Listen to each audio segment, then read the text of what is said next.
ভাই ছাগল কি আর আছে? আমার খুব টাকার দরকার ছিল, তাই আমি বেচে দিয়েছি। ভাই এটা কি বলছেন?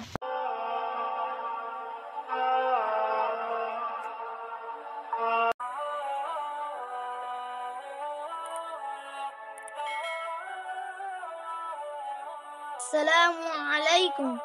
ওয়ালাইকুম আসসালাম। ভাই আপনি কেমন আছেন? আলহামদুলিল্লাহ আমি ভালো আছি। ভাই আমি কিছু কাজের জন্য শহরের বাইরে যাব 2 সপ্তাহের জন্য। আর বাড়িতে 2টা ছাগল আছে, আমার বৃদ্ধা মা তো দেখাশোনা করতে পারবে না।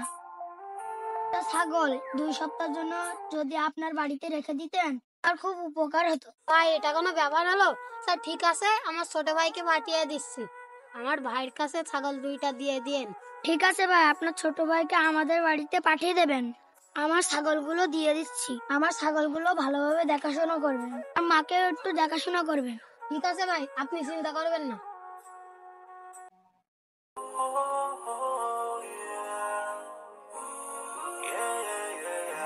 আসসালামু আলাইকুম।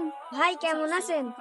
ওয়ালাইকুম আসসালাম ওয়া রাহমাতুল্লাহি ওয়া বারাকাতুহু। আলহামদুলিল্লাহ আমি ভালো আছি, তুমি কেমন আছো?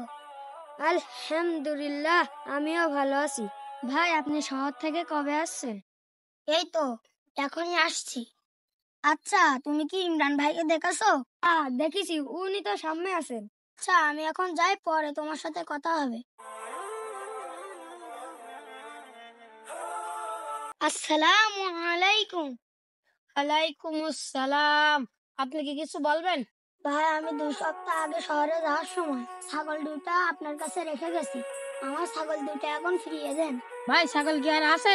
আমার খুব টাকার দরকার ছিল, তাই আমি বেচে দিয়েছি। ভাই এটা কি বলছেন? আমার 2টা ছাগল আপনার কাছে আমানত রেখে গেছি, আপনি আমানতের খেয়ানত করেছেন। কি হয়েছে আপনাদের? ভাই দেখেন, আমার 2টা ছাগল এনার কাছে আমানত রেখে গিয়েছিলাম, ইনি বিক্রি করে দিয়েছে। ভাই এটা কি করলেন আপনি? আপনারও তো ছাগল আছে, আপনার ছাগলও তো বিক্রি করতে পারতেন। ওনারটা করছেন কেন আপনি? এটা ঠিক করেননি। মহান আল্লাহ তাআলা সব দেখছেন। ভাই আপনার সমস্যা কি? আপনি এত কথা বলেন কেন?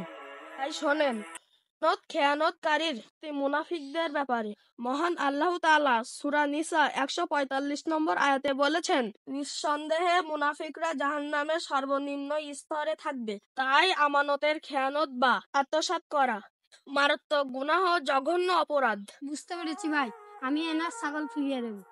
ভাই আমানতের খেয়ানত করেন না।